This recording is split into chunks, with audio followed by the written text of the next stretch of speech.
আসসালামু আলাইকুম বন্ধুরা, আশা করি সবাই ভালো আছেন। আমি প্রতিনিয়ত ট্রাফিক যানজটের ভিডিও দিয়ে থাকি। এখন বাজে রাত 12:40।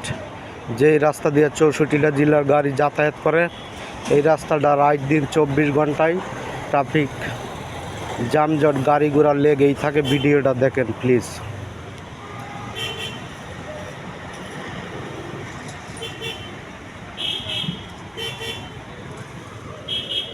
খিলক্ষেত থেকে গুলশান লিঙ্ক রুট পর্যন্ত এরকম অবস্থায় আছে।